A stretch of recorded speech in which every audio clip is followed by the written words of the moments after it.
Minhas irmãs, meus irmãos, meus amigos, um ano novo abençoado para a gente que se inicia. Fico imaginando quando chego na casa espírita, Rose, que o mundo invisível ele fala que há mais ou menos uma proporção para cada um encarnado, 5 desencarnados. Cabo Frio teve 1.300.000 turistas nessa virada de ano, com esses 5 milhões de espíritos, que nenhum deles veio para rezar, porque é mentira. Nem quem vem passear, que veio aqui, que ainda vem no centro espírita, não vem, não vamos para Cabo Frio orar, passar a virada do ano novo em preces, cantando Quanta Luz na Praia do Forte. Então gera esse ambiente esquisito que faz com que a gente fique numa aceleração louca, né? Uma coisa que a gente fica numa aceleração. E esse centro, no centro da cidade, e as pessoas desesperadas. Hoje eu me peguei agarrado na buzina do carro, buzinando, coisa que a gente não, ninguém buzina fora do verão, né, Rose? Mas no verão a gente buzina, a gente se irrita, é um negócio que, mas a gente precisa se acalmar, porque mesmo a gente que mora aqui, salvo raras exceções nesse centro, viemos de fora, né, Reinaldo? Não somos nascidos daqui. Viemos um dia passar férias, gostamos e ficamos. Uns há 40 anos, uns há 50 anos, uns há 20 anos.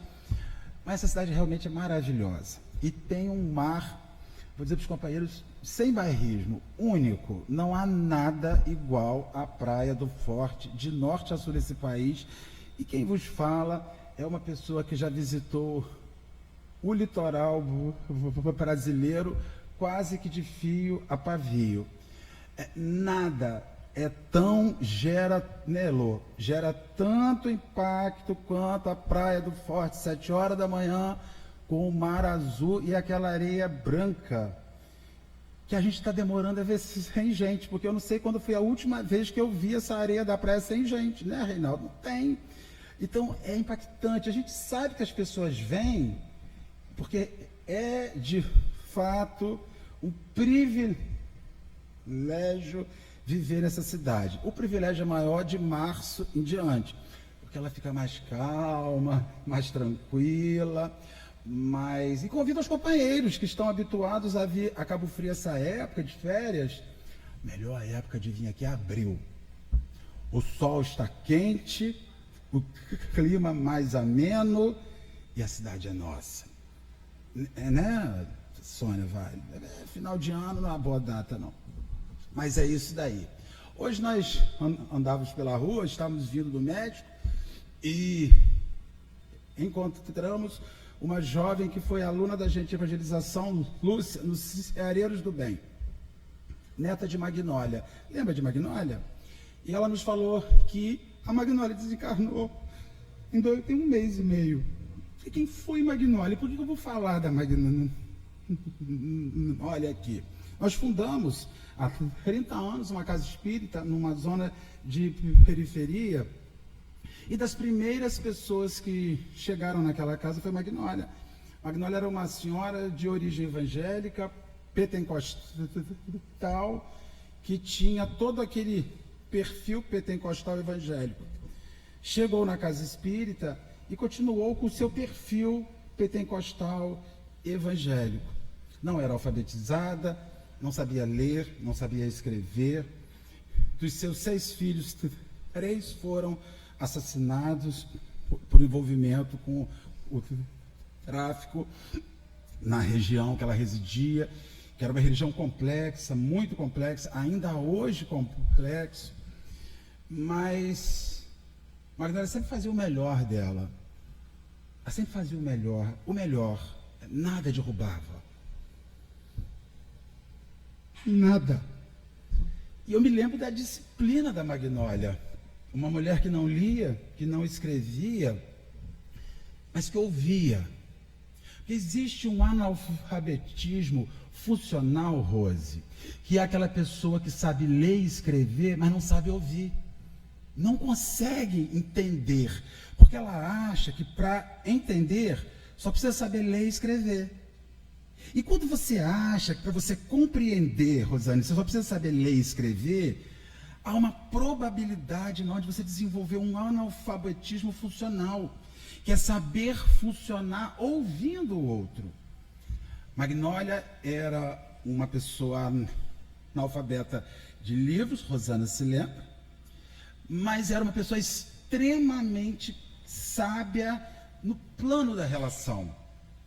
Dizem os companheiros que iam aos ceareiros do bem, que quando ela aplicava um passe, as suas mãos brilhavam, chegando a ver os fachos de ectoplasma que saía e que chegava à pessoa.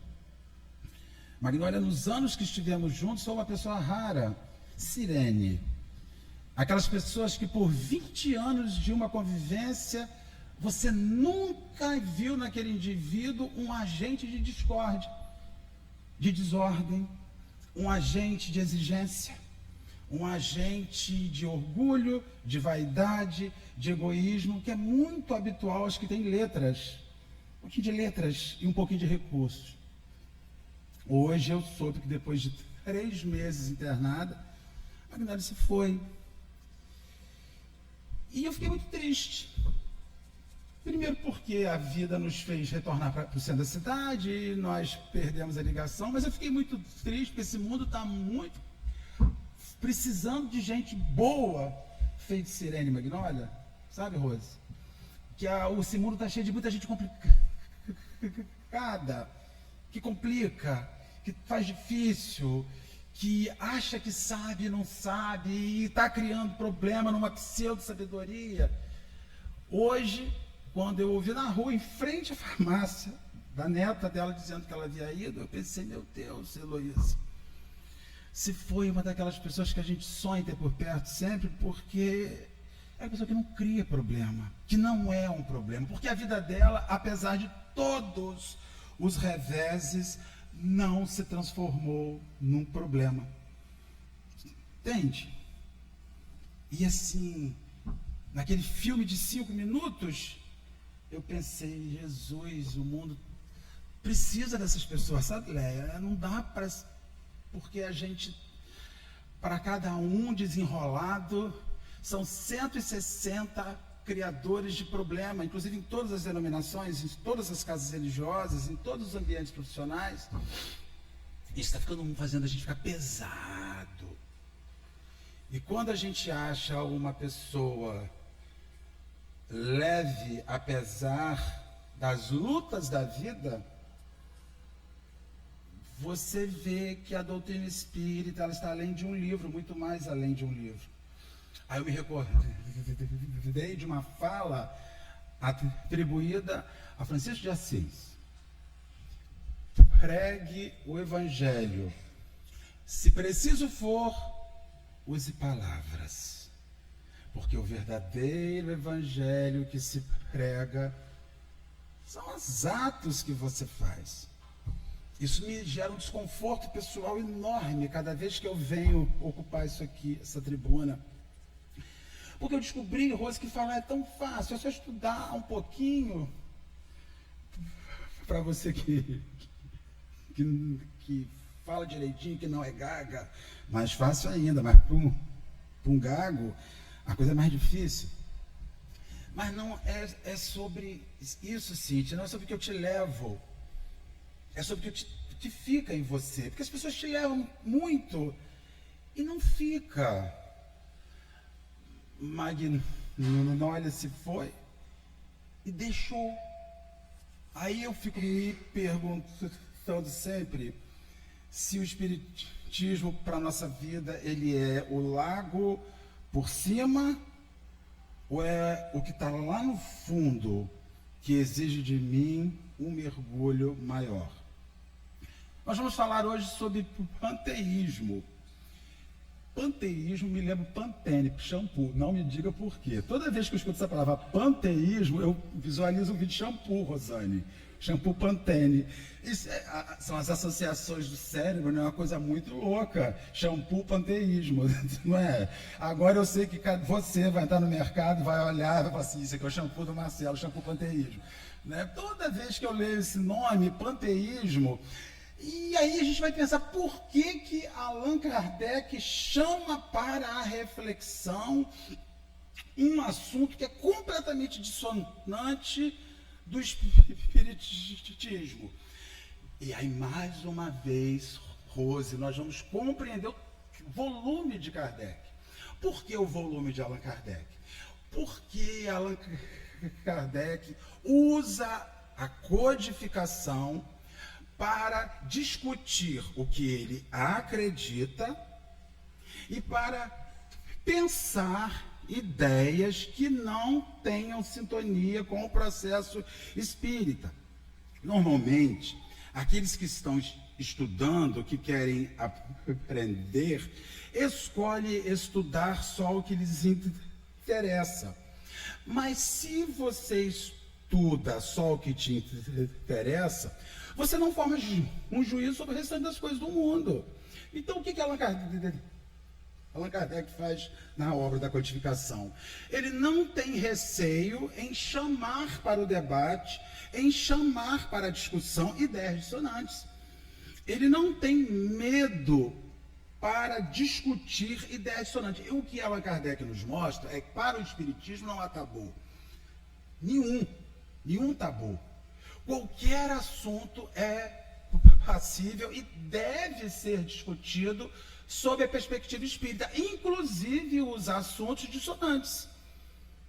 Só que depois de 160 e alguns anos, a gente ainda acha que tem determinados assuntos que nós não podemos falar na casa espírita. Há tabu. O tabu sobre sexualidade, sobre suicídio, sobre abandono, sobre traição. Não, esses assuntos a gente não fala. Fala.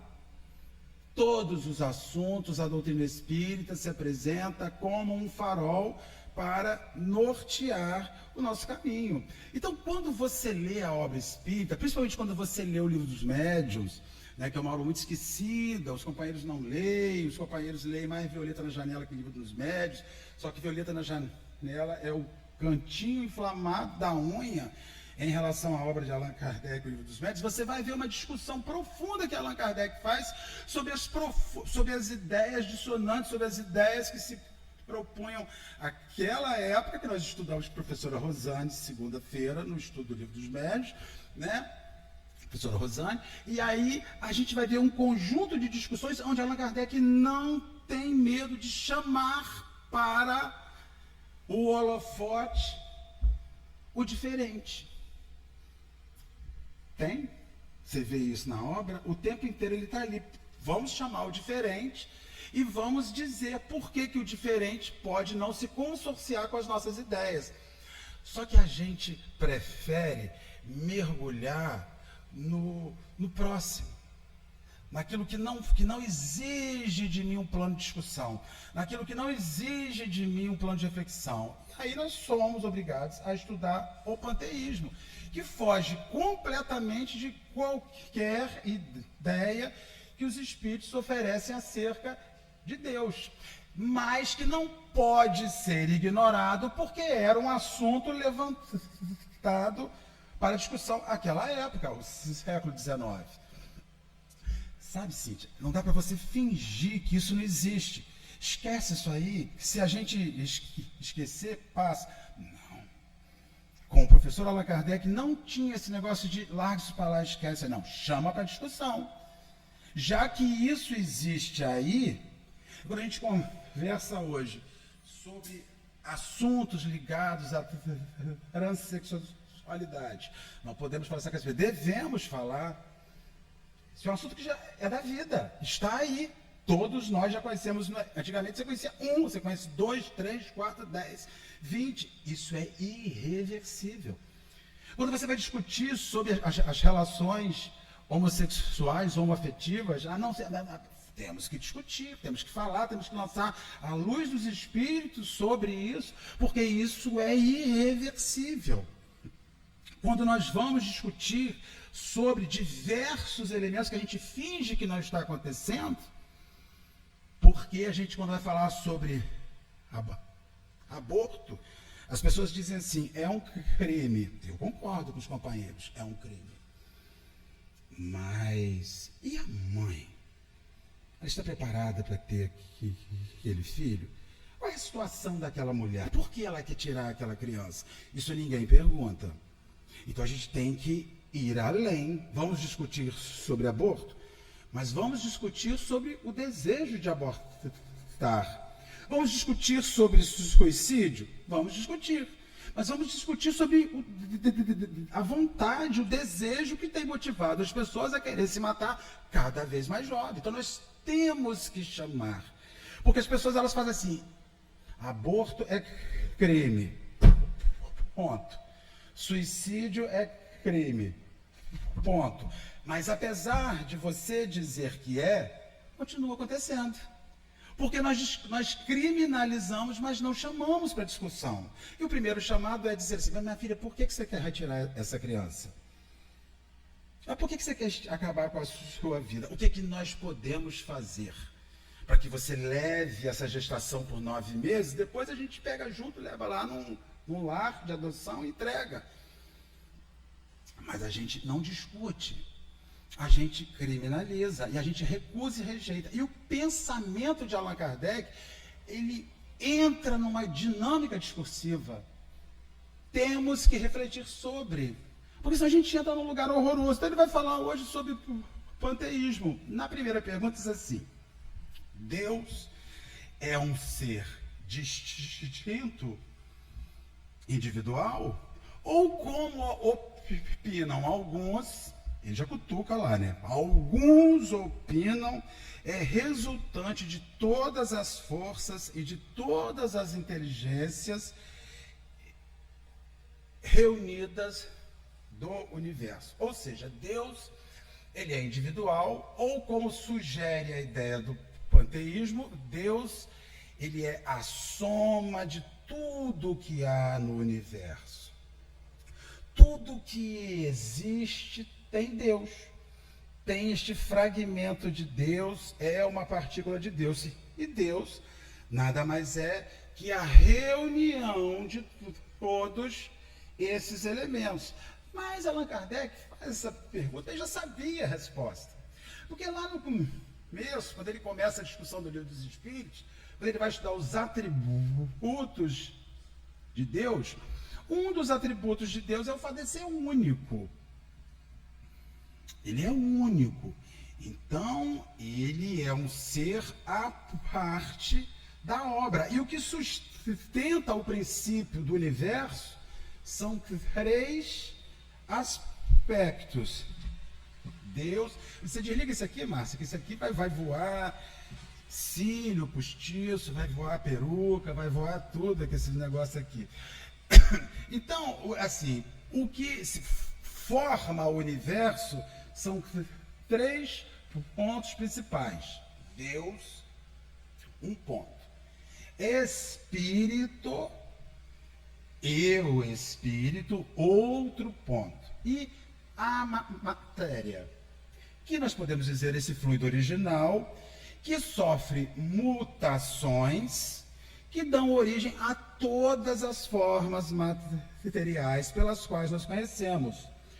O vidro, o plástico, o cabelo, o sangue, o corpo, a pele, o concreto, o asfalto, a planta, o coqueirinho, o plástico, é todo o mesmo elemento original que sofre ajustamentos de pressão, de calor, de transformações, que vai fazendo com que o mesmo elemento original assuma formas distintas segundo a dinâmica de marcha evolutiva que este universo vem vivendo. E aí, quando você reflete sobre isso, você vai refletir que o universo se sustenta sobre esses 3 pontos: Deus, Espírito e matéria, que são pontos individuais, separados, sendo que espírito e matéria originam-se na inteligência suprema Mas, segundo a parte inicial, não é a inteligência suprema. Os espíritos, então, iniciam a resposta. E na sequência a essa primeira resposta, Rose, eles falam um negócio muito doido, que a gente fica nervoso ao ler isso, e começa a identificar as desorganizações psíquicas que as pessoas começam a viver no assunto religião.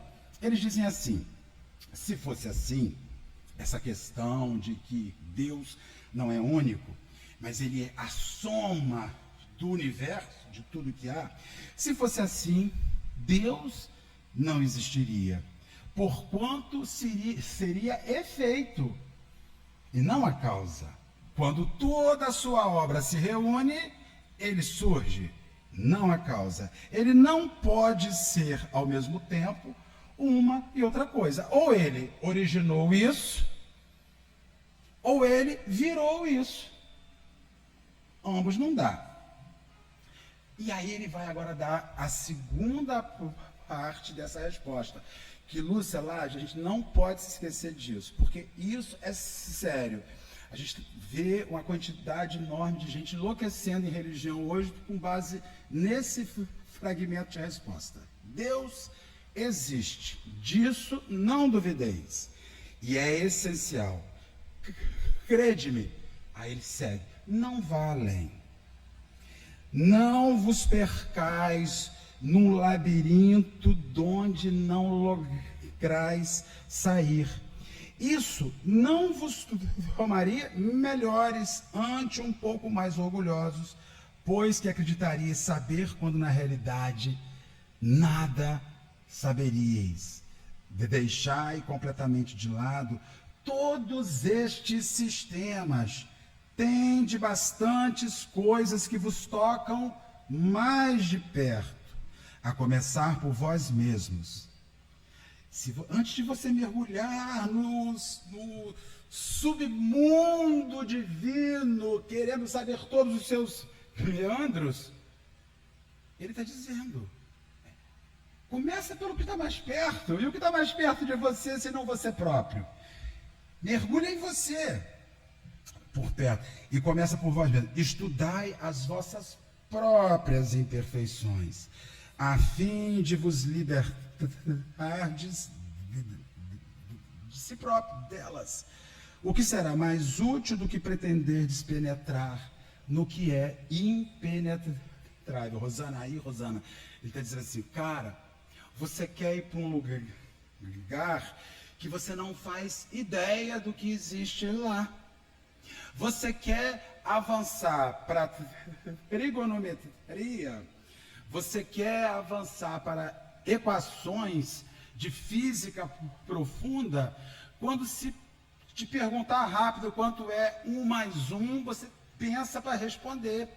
Então eles dizem assim: a sua limitação naquilo que está perto de você, mais movido por uma vaidade, por um orgulho, onde eu vou poder dizer para Heloísa: Heloísa, eu sei de uma coisa que você não sabe, porque eu participo de uma ordem ou de uma linha filosófica onde somente os eleitos podem chegar ali, e não é para qualquer um, precisa ter uma... Aí você começa a falar assim: nossa, mas você é melhor do que eu, porque você chegou no lugar que eu não sei nem por onde entra. Aí a doutrina espírita, que ela é muito esquisita, porque ela não cerceia a instrução de ninguém. Qualquer pessoa que pisa numa casa espírita pela primeira vez vai ler o mesmo livro que Rose, desde quando Rose era menor em Púberi, pequenininha. E estava, né, desde quando Lúcia Lage estava no processo de evangelização com tia Helena, lá no final do século XIX, início do século XX.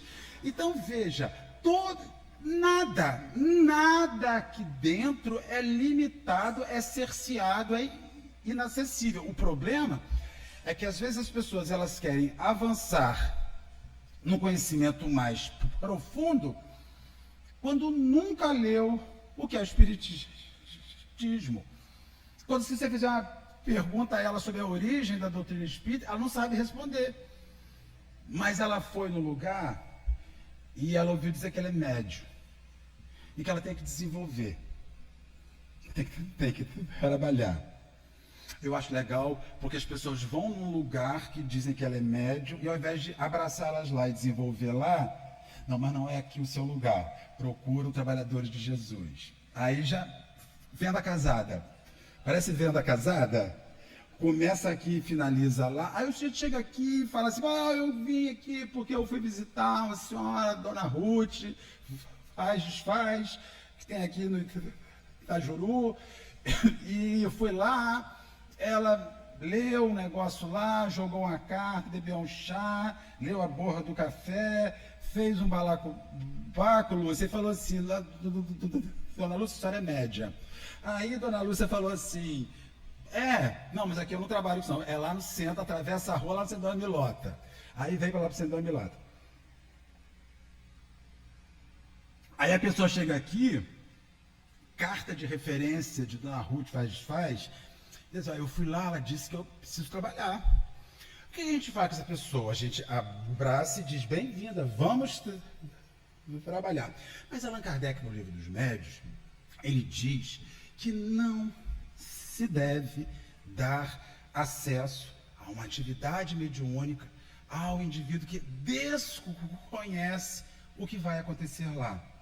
Aí o outro vai dizer para mim assim, não, mas a minha tia recebe, começa com o Bezerra de Menezes, acaba com o Exu Sete Cruzilhado, que tem, antigamente era assim, começava tudo na casa, funcionar, desde sempre, e não tinha esse negócio não, ela fazia errado. Era errado, porque é errado. Não se deve acessar uma atividade mediúnica segundo a doutrina espírita, segundo o livro dos médiuns, no capítulo inicial que fala sobre a origem das reuniões, não se deve dar acesso a uma tarefa quem não conhece o que vai se dar ali, por mais bem intencionada que ela seja, porque os dois Santa Isabéus de Cabo Frio estão cheios de intencionada, o hospital e o cemitério.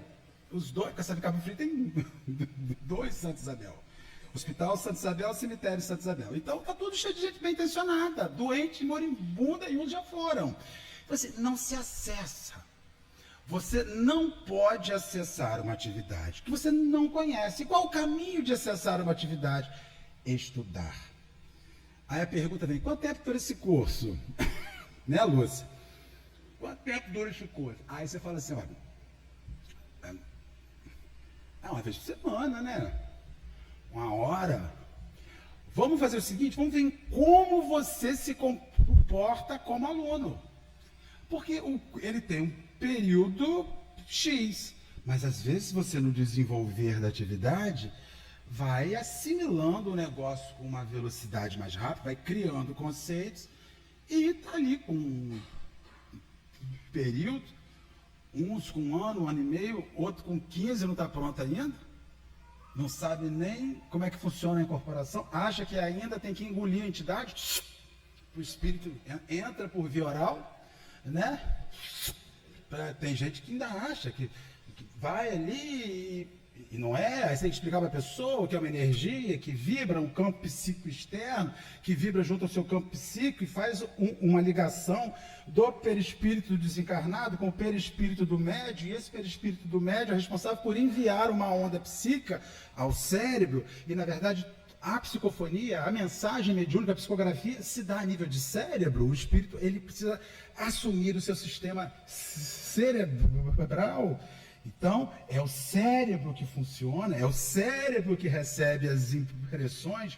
O espírito não está te pegando de fora, ele está assumindo a sua função cerebral. E ele vai precisar das suas instruções, do seu conhecimento, porque ele vai construir uma mensagem a partir do arcabouço individual que você possui. Se você não sabe nada, dificilmente você vai conseguir. E quando eu digo não saber nada, é informação geral.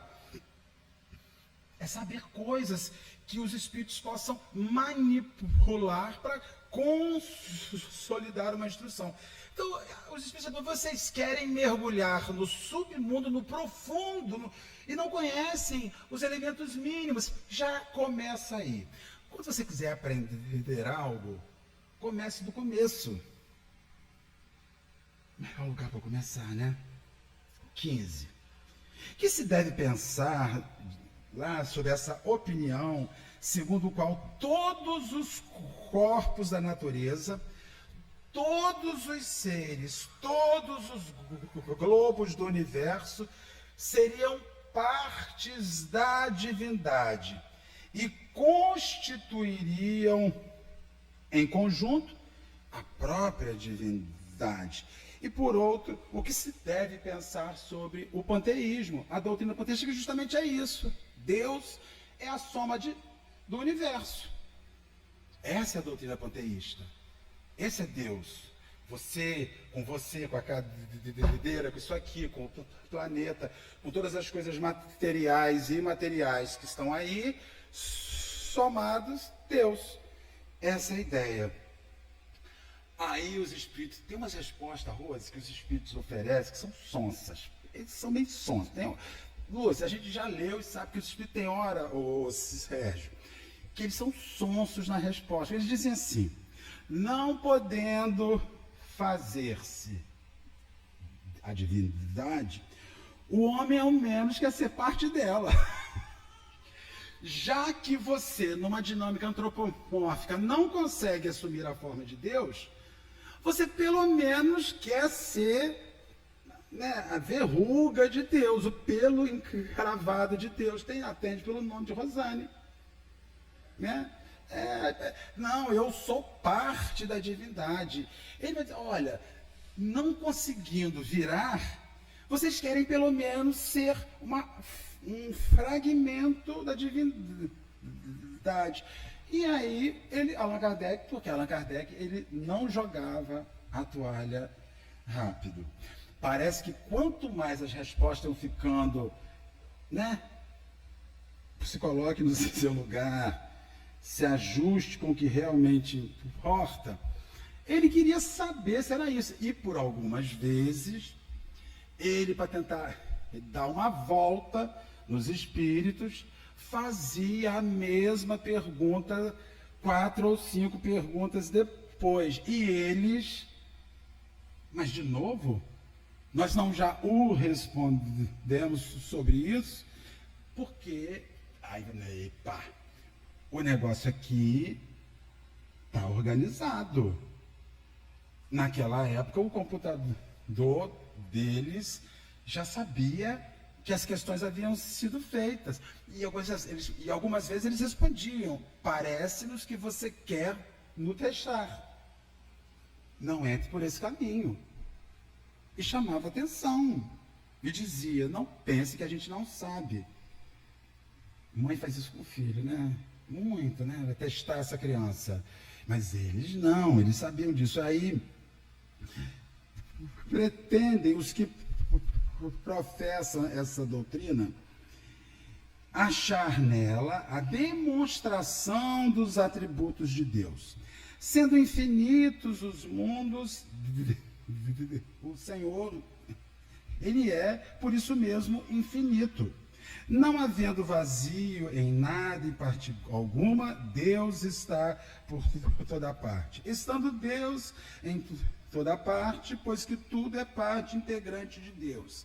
Ele dá a todos os fenômenos da natureza uma razão de ser inteligente. Que se pode opor a este raciocínio? Aí Allan Kardec fala assim: nossa, mas o mundo é grande, infinitos são os planetas.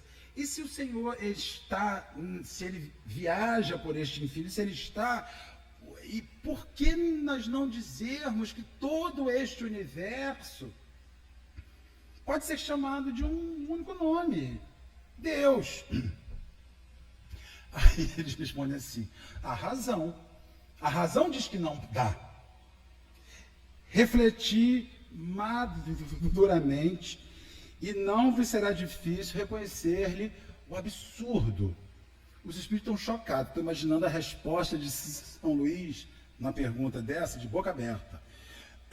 Mas depois de tudo o que vocês estudaram, de tudo o que a gente orienta, e de tudo que vocês estudaram em outros nomes religiosos, acredita-se ainda que Deus seja um negócio só, todo o restante é um fragmento divino.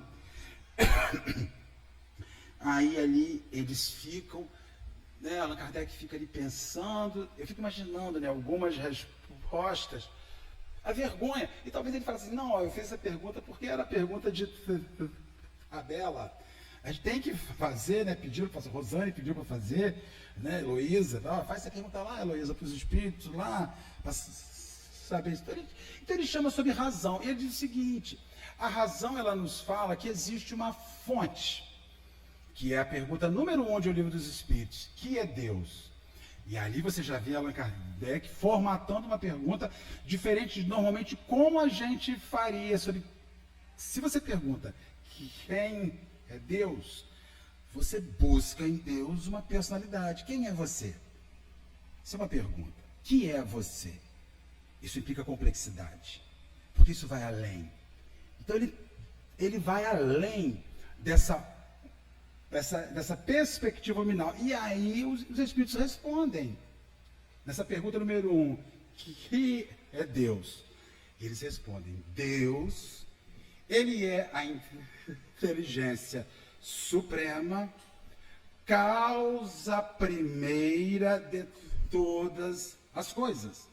Ou seja, a inteligência que originou tudo o que a gente presencia no universo surge de Deus. Entretanto, nós não podemos atribuir a Deus um surgimento, porque para ele, uma palavra que só se aplica a ele, que eu acredito que a gente use muitas vezes de maneira equivocada, que é a palavra eterno.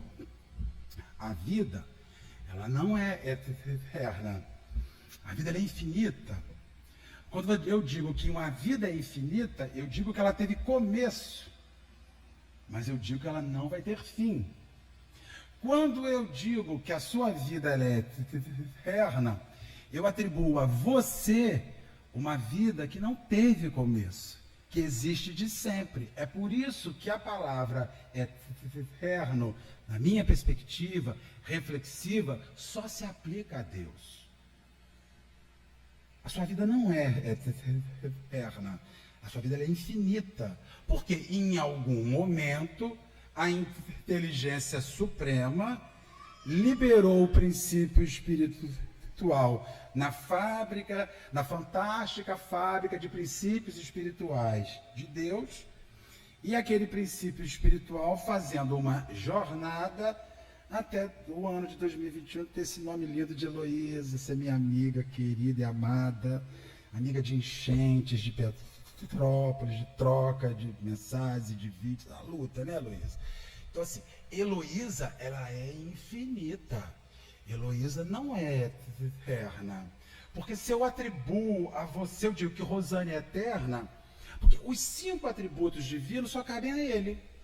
Qualquer ser que for único, eterno, imutável, imaterial, soberanamente bom e justo, qualquer pessoa que estiver atribuído dentro de um dos 5 aspectos de Deus, Deusinho é.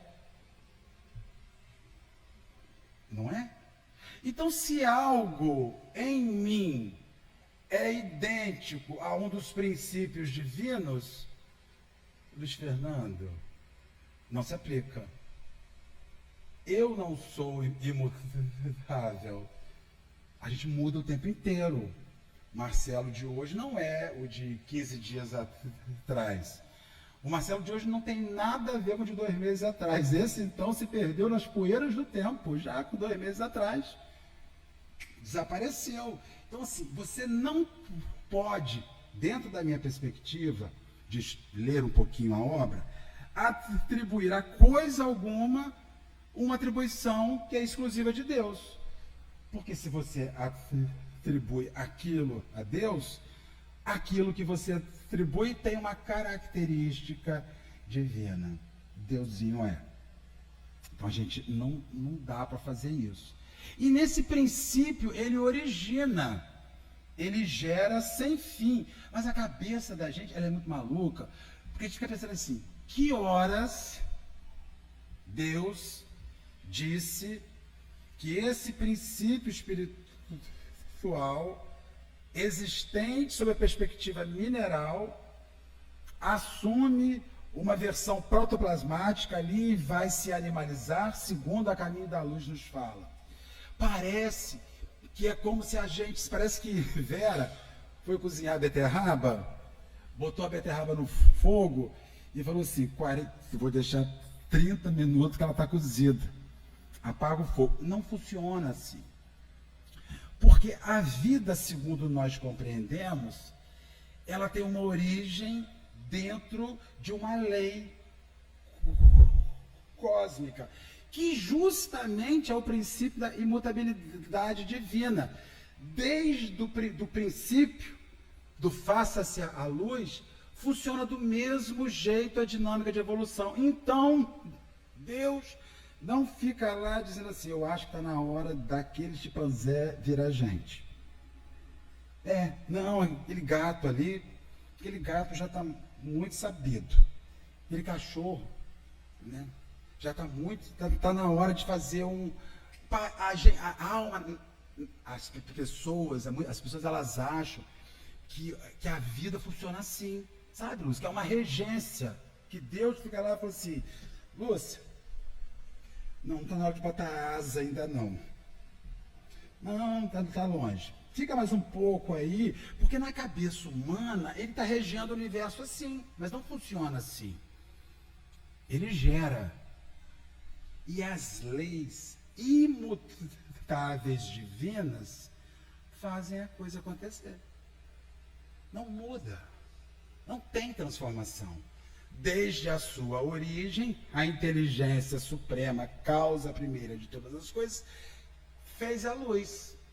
Lá no livro do Gênesis, no capítulo 1, nos versículos, se não me engano, de 1 a 5, e Deus disse, faça-se a luz.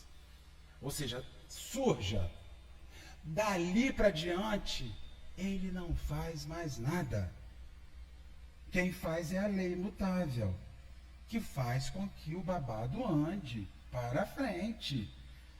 Se vai começar em determinados instantes, né, Mônica, a dar uma atrasada, só começa a atrasar quando a gente vira ser racional. Impressionante, né? Enquanto a gente é bicho, a evolução é mais rápida. Enquanto a gente é rocha, mais rápido ainda. Enquanto a gente é vegetal, uma florzinha, o bagulho flui. Começa a dar errado quando você começa a pensar. Porque você começa a escolher mal. E aí, enquanto o animal não tem o livre-arbítrio, enquanto o vegetal não tem o livre-arbítrio, enquanto o mineral não tem o livre-arbítrio, o processo é contínuo. O rio não pensa, ali eu não vou passar não. E ali eu não vou passar não. Tem muita gente tomando banho e não vou, não, ele vai. Porque é o processo. O homem, que ele começa, quando toma razão, ele já começa, não. É isso. Não é assim que a banda toca, pai. E quando a gente fala isso, a gente começa a usar o livre-arbítrio para criar interferências profundas no processo da lei. Um dos mecanismos mais lindos que há na compreensão da lei é quando Maria de Nazaré recebe o aviso da chegada de Jesus Cristo. O que Maria faz? Faz igual as irmãs do trabalhador de Jesus? Você pode fazer a oração ali hoje? Sônia, quem sou eu? Não, é muita responsabilidade. Não, chama Marcelo. Sônia Vale, não é a outra Sônia, é a Vale. Aí, né? Aquele processo todo. Maria, quando recebe a anunciação, diz assim: Senhor, eis aqui a sua serva. Cumpra-se em mim segundo o vosso desígnio. Tu já pensou, Rosane? Tu já pensou, Heloísa? Você entra num laboratório, pega o resultado de um exame ruim, abre aquilo e fala: Senhor, o seu servo está pronto, porque daí vier. Eu sei que o Senhor permitirá ao seu servo procurar caminhos de redenção, de cura. Mas se não tiver, a lei é maior que o meu temor, que o meu medo. Já pensou? Já pensou? O seu filho morre, você leva ele ao cemitério rasgado de dor, porque é justa, é devida, faz parte. Vai chegar lá e falar assim: Senhor, o seu servo não entende essa dor, mas o seu servo não questiona a lei.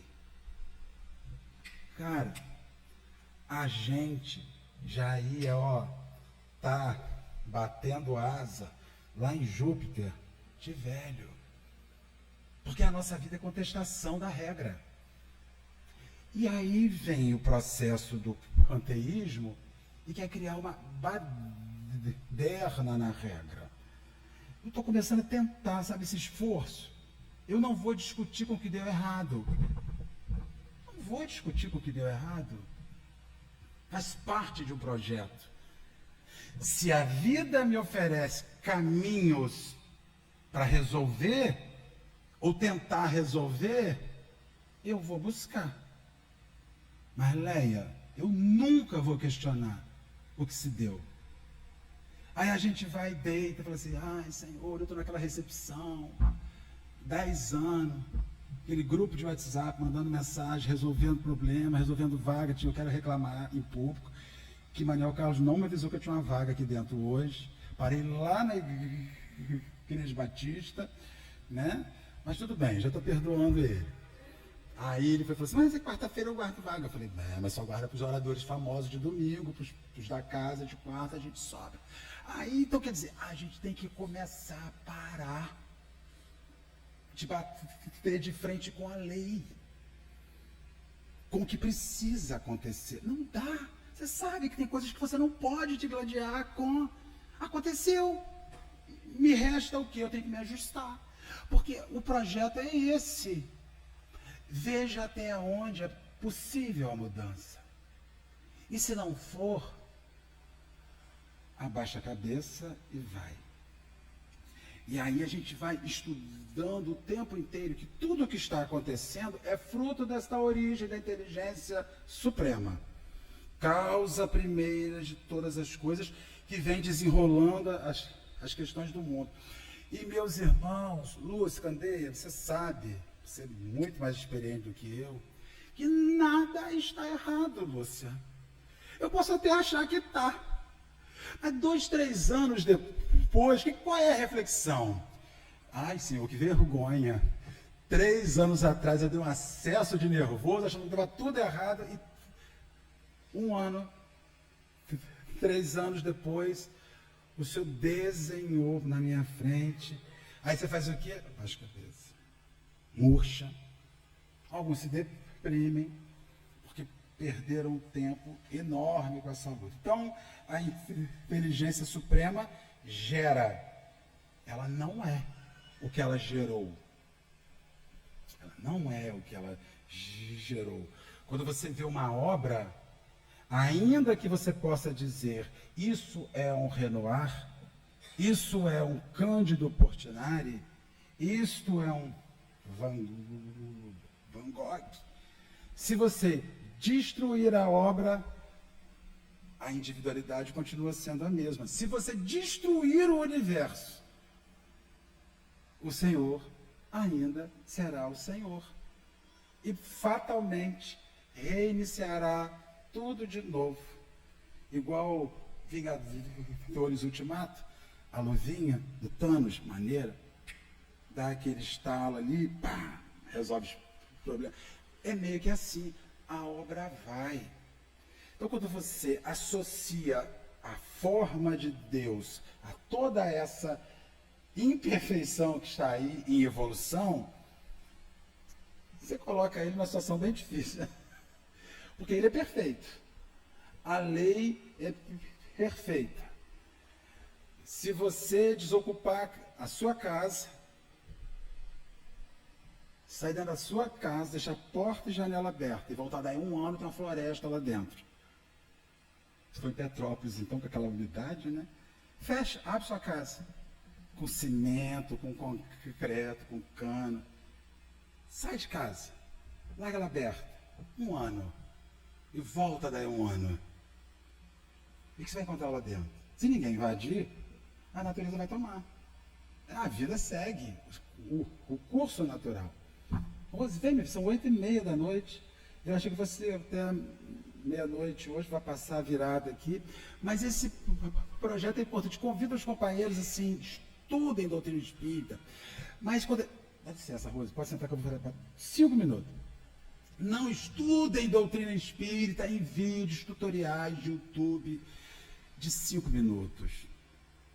Porque aquilo ali são recortes tendenciosos, mal feitos. 1 minuto com fulano de tal, passa. 1 minuto com fulano de tal, não dá nada. Não aprende, não pensa. Então, aqui, nós estamos de recesso. Em março, os grupos da Casa Volta, de estudos. O pessoal é inteligente? Mais ou menos. Não é muito inteligente, não. Mas a gente está aberto ao debate e à pesquisa. Eu não sei, eu vou pesquisar. Está aberto. Então é o momento da gente sentar, da gente discutir, da gente falar nossas ignorâncias. Porque tem gente que tem vergonha. O sujeito pisa no centro espírita, não sabe de nada e tem vergonha de perguntar como é que é o babado. E se você não perguntar, você não vai saber. Tem que ter essa liberdade de questionamento. Tem gente aqui que deve vir no centro há 5 anos, 10 anos, e que chega à noite em casa de pijaminha, dente covado, olhando para a lâmpada e pensa assim, gente, será que esse negócio de reencarnação existe mesmo? Duvido. Mudo de nome. Um monte de gente deita à noite na caminha, sua camisolinha, seu pijaminha fresco, seu ar-condicionado ligado. Eu vou naquele, você tem 10 anos. Esse negócio de reencarnação existe mesmo? Esse negócio de espírito. Eu vou lá por causa do passe. Eu gosto daquele arrepio no cangote, quando eles me dão um passe, me dão um negócio, me tremelico, tomam aquela água, a cantina é boa. A palestra pode ser ruim, mas a cantina sempre é boa. Né? Então, assim, é um direito. Isso não te faz menor. Isso não te faz menor. Isso só está dizendo que você está precisando estudar mais para consolidar um conhecimento. Ou descobrir que o seu lugar hoje não é aqui. Hoje você prefere um céu e um inferno, um purgatório. E é um direito seu. Você só não pode ficar 10 anos dentro do centro espírita, olhando de anjo da guarda, encosto, obsessor. Será que isso existe mesmo? Será que quando eu morrer vai ser aquele negócio mesmo, ou vai ter uma plaquinha assim, perdeu seu tempo, desce. Sei, mas é um direito seu pensar isso. Um direito de construir um conhecimento que vai resolver uma dúvida. Aí tem gente que prefere passar a vida inteira com dúvida e vergonha de perguntar, porque vão rir. Vão não, gente. Se rir é porque não aprenderam. Quem ri precisa estudar mais do que você, espiritismo, porque não aprendeu também nada sobre humildade. Porque ninguém tem obrigação de saber as coisas. Né? Acabei, Rose. Vou beber mais água.